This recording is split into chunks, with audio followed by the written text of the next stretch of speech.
Now it's time for Ask Dr. Love with Dr. Jamie Turndorf, the #1 relationship advice radio show in the U.S.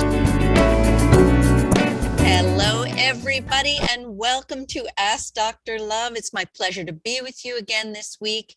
We are streaming live on my YouTube channel, Ask Dr. Love, and the audio and video recordings of this show are going to be posted a couple of days from now on this weekly show page.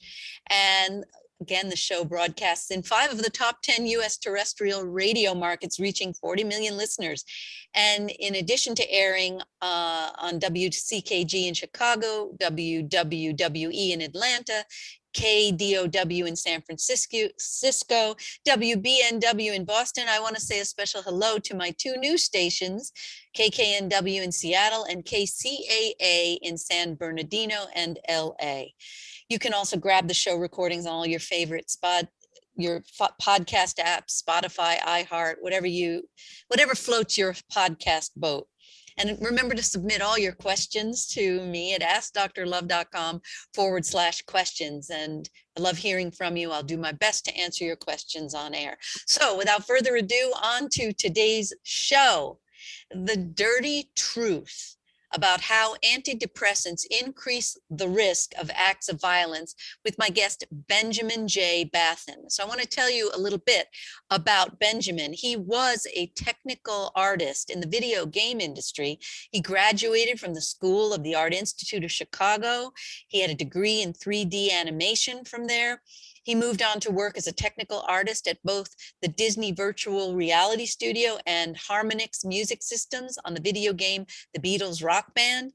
He's completed multiple computer science courses at the Harvard Extension School and UCLA Extension. And then the poop hit the fan, as they say. From around 2004 to 2008, Ben consulted a therapist who adamantly recommended the SSRI, antidepressants, Prozac and Lexapro, and he developed a series of conditions. The first was akathisia. That's a state of agitation, distress, or restlessness that is a side effect of antipsychotic and antidepressant drugs. He also developed tardive dyskinesia, an involuntary neurological movement disorder caused by the use of dopamine receptor blocking drugs that are prescribed for psychiatric or GI conditions. And he developed serotonin toxicity, a drug-induced condition caused by too much serotonin in the synapses in the brain, all as the result of taking the generic form of Lexapro. Now, the same therapist who spent 4 years convincing him to take antidepressant medication then had him charged and convicted of 3 counts of PC 422 criminal threats for calling her emergency phone number during an adverse reaction to the meds and screaming crazy threats. He was sentenced to 2 years in the California State Penitentiary and served 10.5 months in prison, where he went through psychiatric drug withdrawal in a single-cell environment at the Chino California Institution for Men. Since his release, a CYP450 DNA analysis conclusively proved that the incidents he was convicted of were caused by the known serious adverse side effects of SSRI antidepressants. His case is still under appeal via writ of Habeas Corpus in the Federal Ninth Circuit Court of Appeals. Since then, Mr. Bathen has worked as a user interface developer for Google as a third-party contractor, and he has created several websites to warn people about the potential side effects of SSRI medication. One website is antidepressantstatistics.com, and the other is wrongfulconvictions.com. So without further ado, welcome, Ben. That was a mouthful. You should get an award for making it through that. I think you only took 1 or 2 breaths. I know, but it's so important to say everything. So let's just jump right in and give everybody watching and listening a sense of your story, because it's horrible what I read in your intro, but I want to hear from your mouth what you went through. Right. Well, first off, thanks so much for having me on the show. Like I was telling you before, this is one of the first times that I've been able to speak about this publicly, because of all the litigation that's going on. But I think it is very important to make sure that the public is aware of this and that they know, right now, 1 in 5 Americans is taking some type of a psychoactive substance. And the warnings that are coming from the FDA and what the doctors are telling them when they're prescribed those medications do not include all the reactions that can occur as a result of taking those medications. And the So, reactions such as becoming violent, suicidal, homicidal, these reactions are more common than people know. right. So the reactions are actually do include, if you go to the FDA database, do include reactions as extreme as homicide.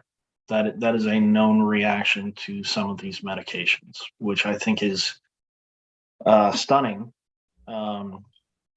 But to get into my story, between 2004 and 2008, I was in a stressful career field. I was working in the video game industry. It's long hours, and it's unstable. Money's uncertain. So it can sound glamorous. I worked at Rockstar Games. They're the guys that make Grand Theft Auto. I worked at Disney down in Hollywood, California. I was an animator for them for about 3 years, and during that time period, I consulted with a therapist, and that was mostly about just the fact that I'm working a lot. I don't have much of a social life. I don't like sitting in I was straight out of school. I don't like sitting in an office cubicle having a crappy office job like everybody else, right? And within the first couple of sessions, right? The first session is you're filling out paperwork and going through all the waivers and signing paperwork and things like that.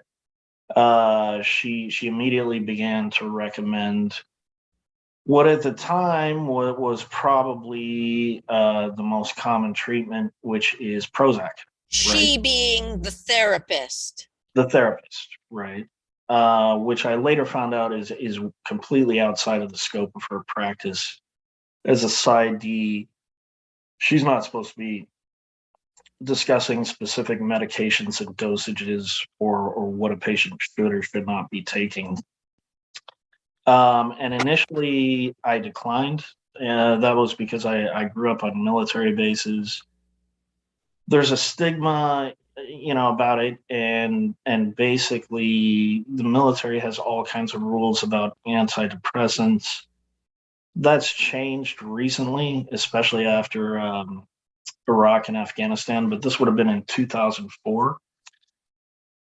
So eventually she sat me down. She wrote out the word fluoxetine, 60 milligrams. That's the chemical ingredient in Prozac, handed it to me and said, it's my moral and ethical obligation to make sure that you're taking this medication. And then continued with statements along those lines for therapy once or twice a month for the next 4 years. Right. This was actually malpractice on her part, because all the research shows that talking therapy is as effective as medication, often cases more effective. And so to force the meds on you just said to me that she didn't know how to do talking therapy. That's the only way I can understand what she did. Right. Yeah. Well, hey, I'm just saying it the way it is. I'm saying it the way it is. And in many cases, like I said, talking is more effective. People have better outcomes. They say it's cognitive therapy because that's like the most popular form of therapy, cognitive behavioral therapy, but that's not the kind of therapy I practice. And people, their depression lifts just from talking therapy. And also, we now know low magnesium is linked to depression and all kinds of psychiatric conditions. But in any case, she twisted your arm and forced you to take these drugs and then had you come in twice a month. And did you start having bad side effects as soon as you began taking the Yes, drugs? within a couple of weeks, I started experiencing side effects. I probably had a low level akathisia, insomnia. It can cause a whole bunch of sexual issues. It's terrible stuff. That is very true. That is very true. And we have to take a break. We'll be back in a moment. Okay. We'll break with the sexual dysfunction. We'll come back to that. Hi, it's Dr. Jamie Turndorf here. Are you feeling stressed out or suffering panic attacks, aches and pains or stiff muscles, low energy, angry outbursts or disturbed sleep? Or are you worried or depressed or feeling hopeless, like the world is coming to an end? Or you're not eating right or exercising or falling into self-damaging or addictive behaviors like binging on junk food, TV, or the internet? Or abusing drugs or alcohol, figuring what's the point? Or maybe work is getting on your last nerve, or your relationships are falling apart. If you said yes to any of my questions, you are likely suffering what I call the new global PTSD pandemic stress syndrome triggered by the coronavirus pandemic. Don't despair. My energetic system upgrade is your rescue remedy for the panic epidemic that is plaguing our world. The energetic system upgrade has already changed the lives of some of today's top leaders. Now you can experience your own energetic system upgrade healing transformation. I'm offering a limited number of discounted sessions for my radio listeners. Visit AskDrLove.com/energetic system upgrade. Don't wait. Visit AskDrLove.com/energetic system upgrade. Are you a business looking to expand across the USA? Ask Dr. Love broadcasts in 5 of the top 10 U.S. radio markets, reaching 40 million listeners, offering you a unique opportunity to reach out to almost every adult listening group for a surprisingly reasonable rate. Everyone is concerned about their relationships. There is no other radio relationship advice show presented anywhere else in the USA. By advertising on Ask Dr. Love, your company can reach an audience that no other show touches. Visit AskDrLove.com and fill out the contact form to get in on this tremendous opportunity. Fill out the contact form at AskDrLove.com right now and get all the details. Will it be your company that gets to take advantage and grow your business?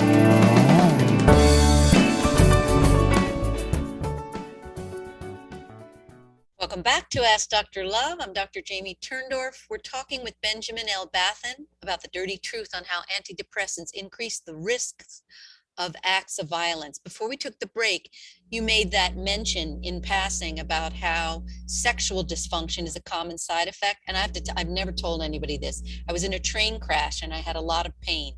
And the neurologist insisted that I use antidepressants. I wasn't depressed. Next thing you know, within a few days, I'm dead from the neck down. I'm not kidding, dead. And this was so depressing to me, to be dead, that I just said, screw this. I stopped the medication and my depressed feeling lifted because I wasn't dead anymore. Well, you right before the break, you made a point that I think is really worth restating. Cognitive behavioral therapy reduces the chances that a patient will commit suicide by 50%, right? Just sitting down and talking to them, talk therapy. Medication, right, SSRI antidepressants, actually doubles the chances that a patient will commit suicide. It increases the chances that they're going to kill themselves. Because of one of these little discussed side effects, that these devastating side effects, that your risk of increased violence against yourself in the form of suicide or outward in the form of mass shootings, right? I believe that there is research about the people who go off and do mass violence and mass shootings, that they are on these SSRIs. There is a definite correlation between the mass shootings and SSRI antidepressants. So, for example, at Columbine High School, Eric Harris was on Luvox, and they know that because he attempted to enlist in the military shortly before the shootings and was rejected due to the fact that he had used antidepressants. Dylan Klebold, according to interviews with his friends, was on Paxil and Zoloft. Adam Lanza in Newtown, Connecticut, they will not release the medical records, right? They won't make those public. But we do know that he had a documented adverse reaction to Lexapro, the same medication that I was issued a couple of years before that shooting. I know that's true because I studied his case and I wrote quite a few articles about him. So I know that what you're saying is correct. Absolutely. And I'll tell you something else, this we need to talk about as well. People do not realize that if you try to get off these medications, they are so addictive. People go through horrendous withdrawal reactions. They call it discontinuation syndrome, withdrawal phenomenon, rebound phenomenon. I had a patient who was a psychotherapist who had been put on the same drug, Lexapro, for depression and anxiety. And when she tried to come off of it, her symptoms were worse than they ever were before she went on the meds, and she thought she was losing her mind. Absolutely. Yeah. Discontinuation syndrome is very serious. And there was a lawsuit in Florida. A man named Andrew Tybalt sued the FDA and forced the release of close to 800 records of these adverse reactions to SSRI medications. And in many cases, patients commit either an aggressive act or an act of violence on the medication, but that also happens, and it's every bit as dangerous when they are coming off of the medication. That's right. So transitioning onto or coming off of the medication is one of the most dangerous times. And you can actually die if some people will stop cold turkey, and that can actually kill you. Yeah, I did. When I went to prison, I no longer had access to the medication. Coming off of that stuff was horrific. And I did it in single cell environment at the Chino California Institution. I don't know how you did that, which shows how strong you are. We have to take a break. We'll be right back. Hi, it's Dr. Jamie Turndorf. Did you know only one stress, one accident, or one illness can trigger PTSD? And did you know that all the stress associated with the pandemic has created what I call the new global PTSD pandemic stress syndrome? And don't be so quick to say, I don't have PTSD, because many conditions like depression, anxiety, pain syndrome, sleep disorders, and sexual dysfunctions are PTSD in disguise. And don't be fooled. Even after the pandemic is behind us, your PTSD will not go away by itself. Hope is in sight. In my latest book, If You Think You Don't Have PTSD, Think Again, I share a simple, research-backed, drug-free program for reversing the new global PTSD pandemic stress syndrome, a solution your doctor doesn't likely know about. Read If You Think You Don't Have PTSD, Think Again today, and be on the road to recovery right away. If You Think You Don't Have PTSD, Think Again became a #1 international bestseller within 24 hours of its publication. Grab your copy on Amazon and find out why. Are you a business looking to expand across the USA? Ask Dr. Love broadcasts in 5 of the top 10 U.S. radio markets, reaching 40 million listeners, offering you a unique opportunity to reach out to almost every adult listening group for a surprisingly reasonable rate. Everyone is concerned about their relationships. There is no other radio relationship advice show presented anywhere else in the USA. By advertising on Ask Dr. Love, your company can reach an audience that no other show touches. Visit AskDrLove.com and fill out the contact form to get in on this tremendous opportunity. Fill out the contact form at AskDrLove.com right now and get all the details. Will it be your company that gets to take advantage and grow your business?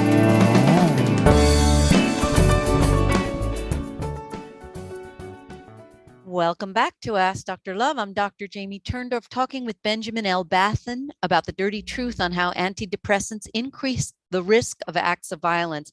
Before we went to break, you started to say that you withdrew from these SSRIs cold turkey in a single cell environment in prison.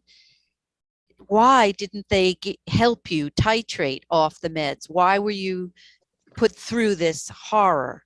Well, actually, there's a lawsuit right now in the California penitentiary system. It's called the Coleman lawsuit, and what that is several people, and I think their hearts are in the right place, but maybe not their heads, sued the state of California, saying that it was cruel and unusual for people within prison to not have access to their medications, right?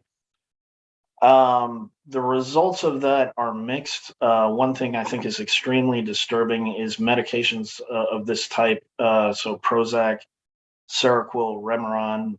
In prison, there's no money. You can't have cash, right? And so they use the medications as a form of currency. They sell them. Well, They it's sell currency, them. it's bartering, it's trading. So Oh, they trade them, and then I'll okay. give you 2 Prozacs and a Remeron for that hot pot, a Seroquel, and a pack of ramen noodles. Oh right? my goodness. Okay, I get it. And so you got to remember, this is an environment where you can get stabbed to death for talking to a member of a different race, right? If you give food to a member of a different race. I mean, literally half the guys in there, I was on level 4 for like 2 or 3 nights, and half the guys in there are schizophrenic. So handing this stuff out to these guys is questionable. But to get back to my story, so we continued with therapy. I was under treatment with Prozac first. We switched to Lexapro later because it has less sexual side effects. And throughout all the therapy sessions, the advice I received was, okay, you will have to take these types of medications on and off for the rest of your life in order to manage the symptoms of depression.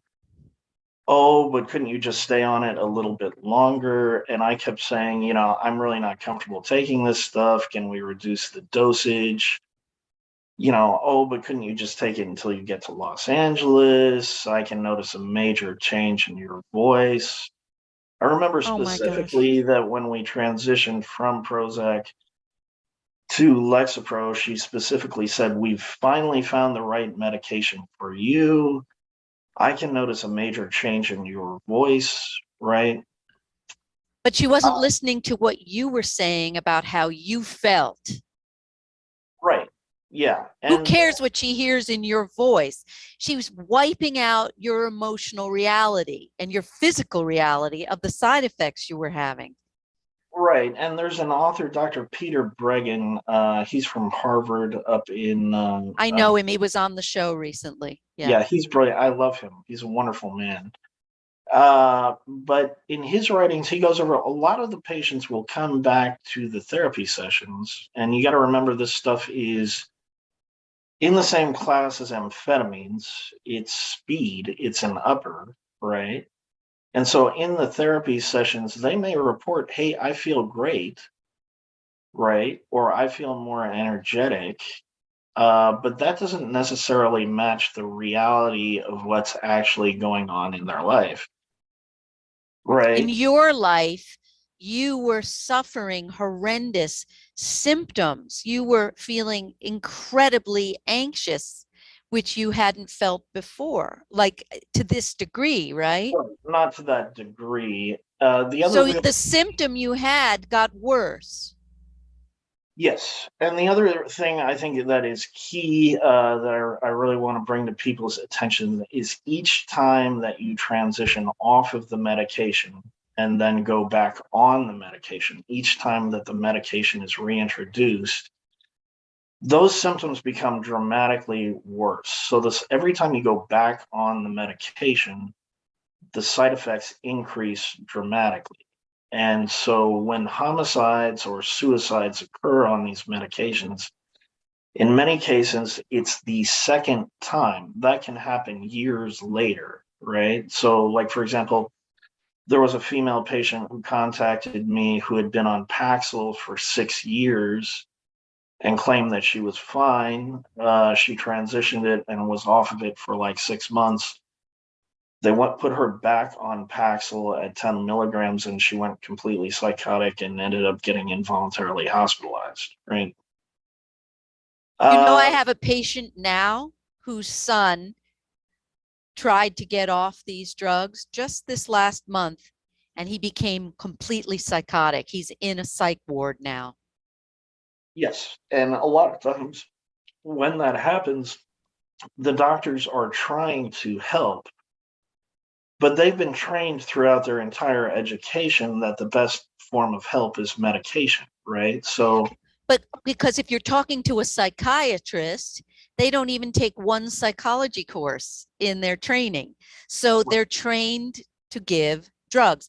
And I was on staff at a very posh private psychiatric hospital when I began my career. And they were told to say to all the patients, you're going to need this drug the rest of your life. So what? You have a Paxil deficiency? You have a Prozac deficiency? It's what? What did people do before there was Paxil, right? I mean, they couldn't possibly make it through life without Paxil. Right. And in many cases, the doctors do not recognize that it is, in fact, the drug that is causing that type of a reaction, right? It can cause akathisia, which is this form of psychomotor restlessness. It makes it impossible to sit still. The patients become extremely agitated. They become extremely violent. In many cases. But did this happen to you? Yes, absolutely, 100%. This happened to you, and you had no history of violence before. No, absolutely not. I have a college degree. I went to night school at Harvard. I was a Disney animator. I had no history. And you have a kind of mellow presentation. Yeah. So what happened was many years later in 2017, my doctor took me off of. I was then on Wellbutrin because my blood pressure had gone up to unbelievable levels. And he believed that was the cause of this increase in blood pressure. And he said, were there any other medications that worked? And I said, I'm supposed to take Lexapro, just like my therapist always told me. This is the right medication for me. I'm supposed to take it on and off for the remainder of my life, right?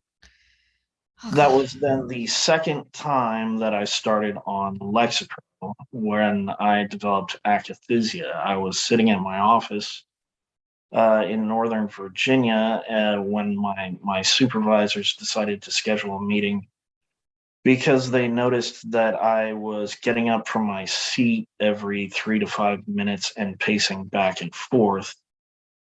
And one of the key issues here is that patients can't monitor themselves because it's affecting, their cognitive abilities. I was totally unaware of the fact that this was happening, but it was a cybersecurity company that I was working for. And so they had actually gone back and pulled my badge, and you have an electronic badge to get in or out of the building. And it turned out for the last month and a half, you've been entering and exiting the building compulsively every 3 to 5 minutes. And you didn't even know it? And no, I didn't know. I don't know. The best answer that I could give them was, I don't know what's going on. I just feel really nervous. And you didn't even connect at the time that you were having these toxic reactions to the SSRIs. You didn't know. Absolutely not. I did not in any way have any reason to believe that any of the problems in my life were connected to the medication or were the side effects of the medication. And how did you finally figure it out? I went through psychiatric drug withdrawal in prison, and then after I lost the ability to control the movements of my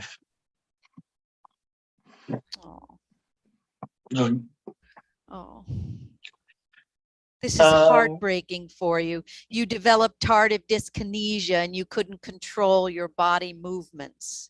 Basically, when a Samoan prison gang leader sits you down and says, I will have those motherfuckers stab you to death if you don't stop making weird faces, Oh my. It becomes readily apparent that there is something medically wrong.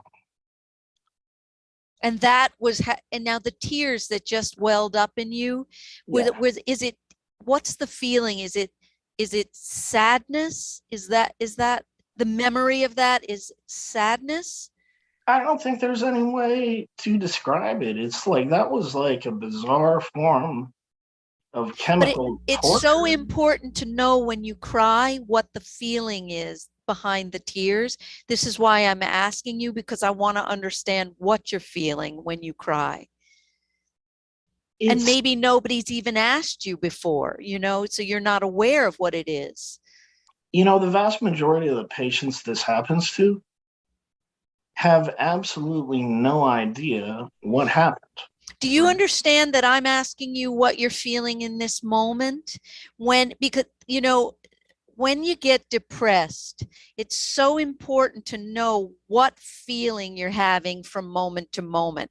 Because when the feelings go out of your awareness and go underground, they can morph into depression or into other kinds of psychiatric symptoms. So when you cried, when you remembered what that Samoan dude did to you, that's why I wanted to know, was the tears sadness? Was it fear? Was it anger? Do you see what I mean? I wanted to tap into what you're feeling as you told me that portion of your story. I mean, I don't know if I would say it's an emotion. I mean, that's just what happened. Okay, this is a blind spot for you, and I'm just telling you, okay? Tears are always connected to a feeling. You may not be aware of it, but it's something for you to want to watch for, because like I said, when we don't know what we're feeling, it morphs into psychiatric symptoms. So it's okay. But you have been through hell and back is what you've been through. This is such trauma. It is such a horror story. It's beyond belief. Now, I hate to take a break, but we have to take a break, and we'll be back in a moment.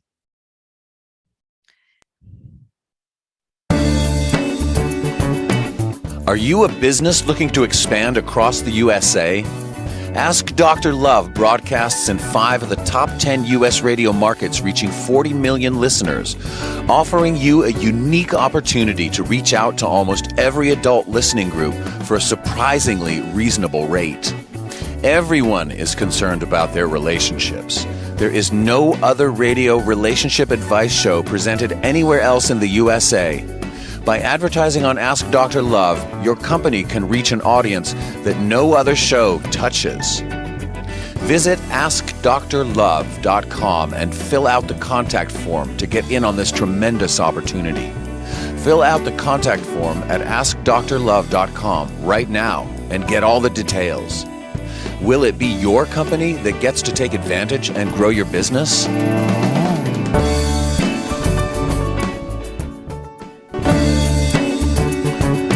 You're listening to Ask Dr. Love with Dr. Jamie Turndorf. If you yearn to get along better with your life partner or spouse, friends, family members, and even co-workers, Dr. Turndorf's best-selling Hay House book, Kiss Your Fights Goodbye, Dr. Love's 10 Simple Steps to Cooling Conflict and Rekindling Your Relationship, shows you how to turn conflict into connection for a lifetime of lasting love. To find out more, visit AskDrLove.com. Once again, here's Dr. Turndorf.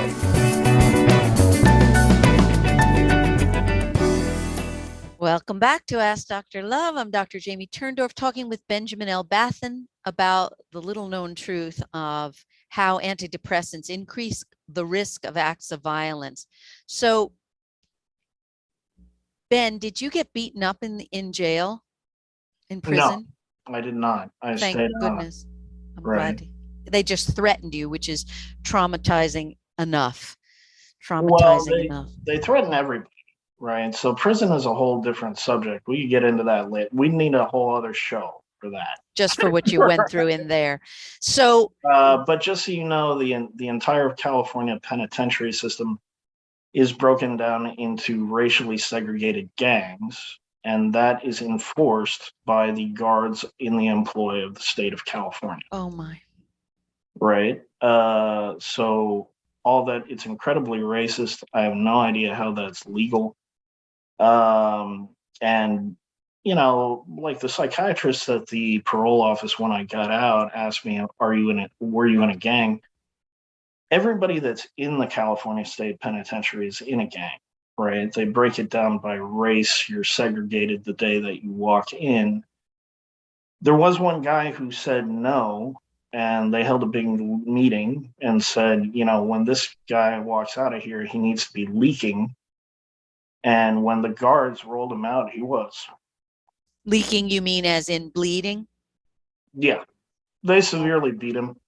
Oh my gosh. Yeah, I'm grateful that you didn't get beaten, but I'm just because when I listen to your story, it feels like one violation after another, from the therapist who twisted your arm and misused her power to force you basically to take the drugs, to the lack of informed consent, that you didn't even know that these side effects of becoming violent and so on were a real possibility, also to the malpractice that nobody even gave you, which I think should be mandatory, that they should give you the genetic testing, the CYP450 DNA testing, to find out if you have the genetic predisposition to have bad side effects from these drugs. That should be like required yeah, before and they give I it to think an anyone. important point is that when Eli Lilly initially did the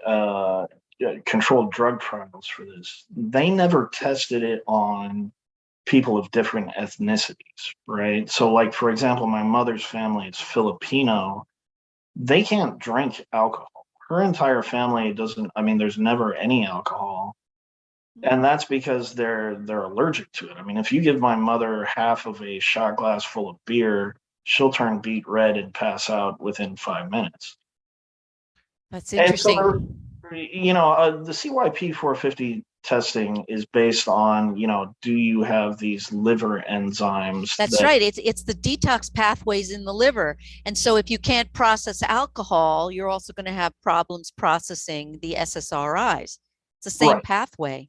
And so CYP 450 testing can be good at predicting, who is going to have one of these adverse reactions. But the other key point is that over the long term, the medication breaks down the ability of the liver to process anything, right? It breaks down your immune system anyway. And those medications were never intended for long-term use.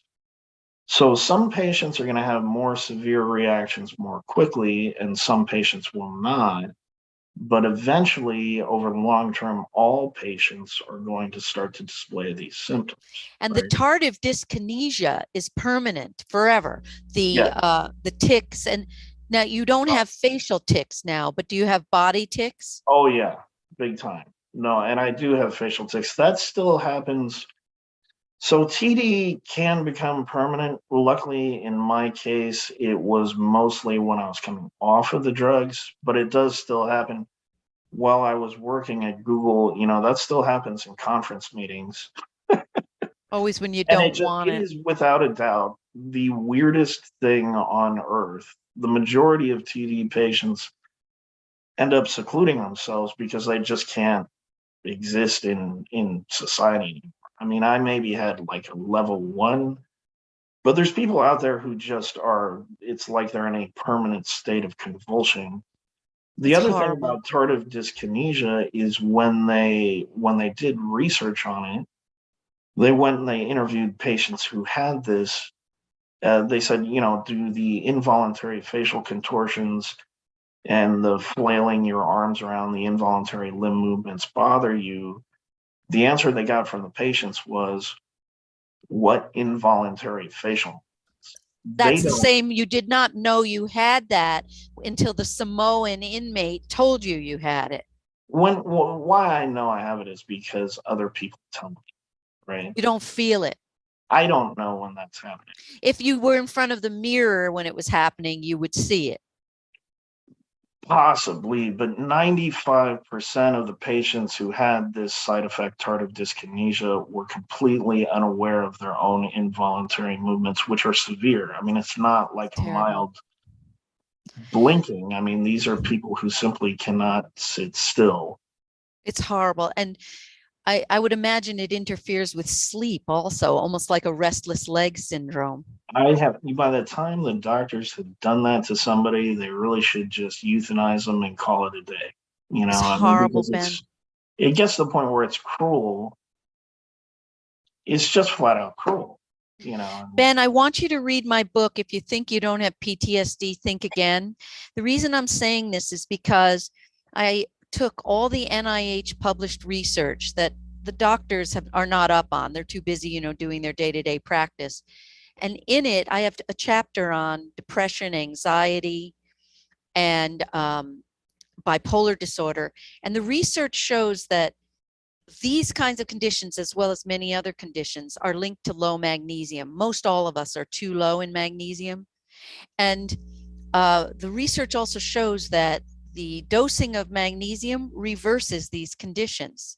And of course, you can't make money on a drug patent because it's a food. Magnesium's a food.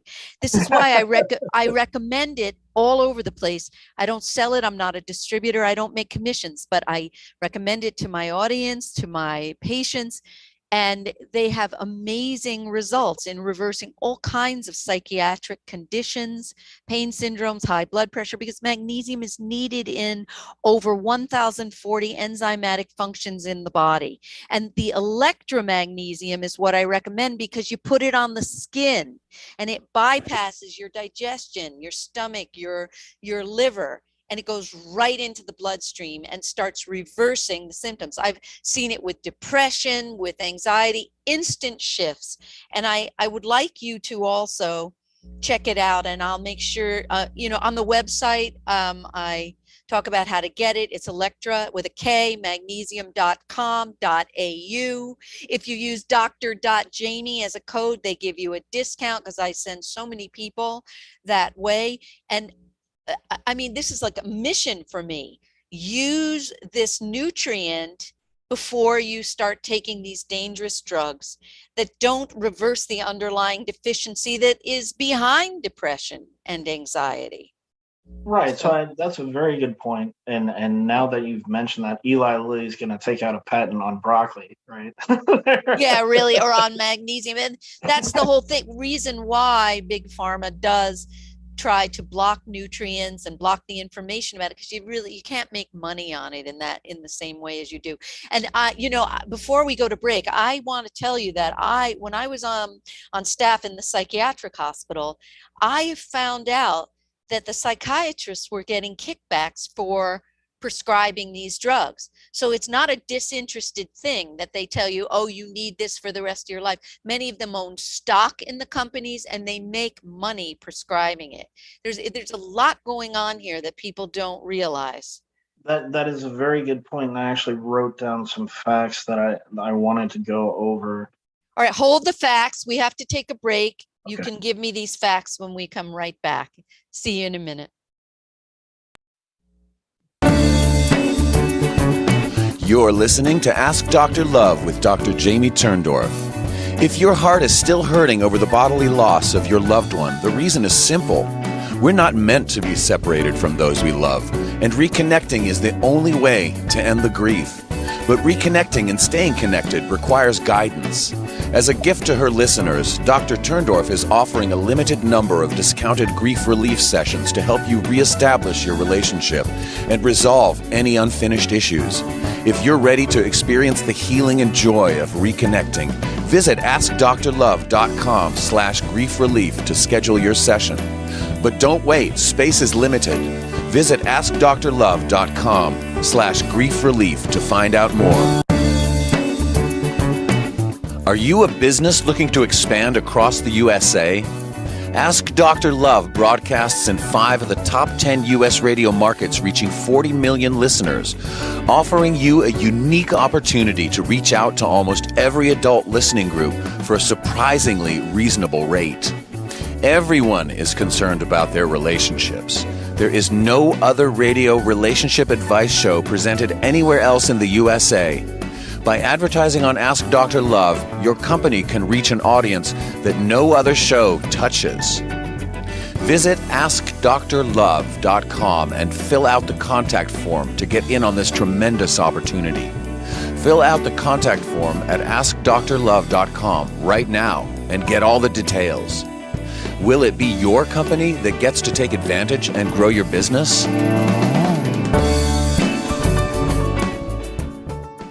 Welcome back to Ask Dr. Love. I'm Dr. Jamie Turner. Oh, I shouldn't come back. There was another break, another commercial in the break. I screwed that up.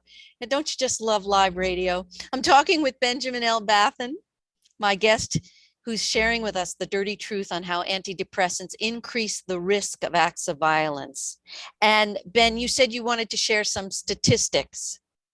I would. I actually wrote down a couple of facts. So for those of you out there that aren't already familiar with this issue, the United States Food and Drug Administration has had 4 separate open hearings on the safety and efficacy of SSRI antidepressants. Those were held in 1991, twice in 2004, and once in 2006. And so that's where this federal black box warning originated from. In 2006, that's the last step before the FDA removes a product from the market. If you watch the videotapes of these hearings, there is a panel of FDA industry experts sitting in front of an audience, and the audience members get up to discuss, horrific acts of violence and suicide that their deceased family members committed while they were being treated with these substances. The FDA approved those substances anyway, and that is because of the financial influences that are prevalent throughout the medical industry. So, for example, Dr. David Dunner from Washington State had a $32 million contract with Eli Lilly, the manufacturer of Prozac, at the same time that he was sitting on the panel at the FDA deciding whether or not Prozac would be approved, right? The other major fact is that a lot of people believe that funding for the U.S. Food and Drug Administration, a federal government agency, comes from their tax dollars, and that is in fact not true, right? The FDA is largely funded by user fees. They've changed the laws so that the pharmaceutical companies that are having their products approved by the FDA are now providing 50 to 75% of the financial funding for the FDA, right? So the pharmaceutical companies have generated so much money by doing this. They make $8 million a day just off the sales of Prozac, not a year, a day. That they now are the largest financial contributor to Congress. They contribute more money than all Department of Defense contractors combined. And they simply outright bought the U.S. Food and Drug Administration. They bought the drug regulatory. These are facts. Overseen. These are facts. Yeah. Right. And you are the guinea pig, unfortunately. Right. And so patients are not taking these substances with their informed consent. If you haven't been told that multiple people have reported murdering their entire family and committing suicide by firearm, then you didn't give your informed consent to take that medication, because those are the records that are sitting in a database out in Bethesda at the U.S. Food and Drug Administration right now. So anyway, to get back to my story, we finished off therapy in 2008 under questionable circumstances. I decided my therapist is a nutcase. I'm tired of this. I'm leaving, right? And discontinue calling in for these therapy sessions. Go on about my life. Go back on Lexapro in 2017. Promptly develop Akathisia and Tardive Dyskenisia. None of the doctors have any explanation for it. I don't have any explanation for it. I go through a 6-month mental deterioration. But why don't they know that these are side effects of the drugs you were taking? Well, one, akathisia and tardive dyskinesia have been deliberately excluded from the medication guide, so there is no way for a patient to know these facts. They do exist in the prescriber guide on the last page in small point font under a gigantic legal disclaimer where the FDA says they've received thousands of reports of acute psychosis. But that couldn't possibly have anything to do with the fact that all the patients who developed acute psychosis did so right after they were prescribed Lexapro or Prozac. Right? Oh, Maybe they were already psychotic and it just happened to be a massive medical coincidence that spans not just the United States, but every country that has a drug regulatory agency has issued warnings about these medications, right? The other major factor is that the pharmaceutical companies are financially subsidizing educational programs for doctors, right? So psychiatrists are attending academic programs that are financially underwritten by companies like Eli Lilly, GlaxoSmithKline, Wyeth, and Allergan. Well, if they're financially funding the academic program, are they going to require an included course about akathisia and tardive dyskinesia? No, absolutely not. or the predisposition, the tendency to violence? No, Absolutely not. no. Eli Lilly has gone to absolutely extreme lengths to conceal the fact that their product does have a connection to violence. There was a case in the late 90s. Joseph Weisbecker shot 20 people at a gravel pit that he worked at and then committed suicide shortly after being prescribed Prozac. When they did the trial, they settled out of court suddenly, right? And Eli Lilly went around telling everybody that Prozac had been exonerated. What came out 10 years later was that Eli Lilly had paid the surviving members of that mass shooting in excess of $20 million to simply stop testifying and withhold the remainder of the evidence Oh my gosh. without the judge's knowledge. Wow, Right. it's really horrible. They know, and I they have guarantee you, what do you want to bet? I've been censored before on YouTube. We're going out live right now on YouTube. What do you want to bet they take down this video, the recording? I bet you that's what's going to happen because I this is triple dog dare you to serious. try to Yeah. put this on the internet. Yeah, I I can just tell you, I mean, we'll go out terrestrially. They won't stop us. That's the last free speech frontier. But we have to stop now. In the Okay. last few seconds, please let everyone know how to find you. I'm sure you're compiling stories, right? So give your coordinates, and my door is open to you. If you want to come back, tell me what happens with your trial. My door is open to you. Right. So before we close, I've created 2 websites where you can see the statistics for yourself. Those are www.wrongfulssriconvictions.com and antidepressantstatistics.com.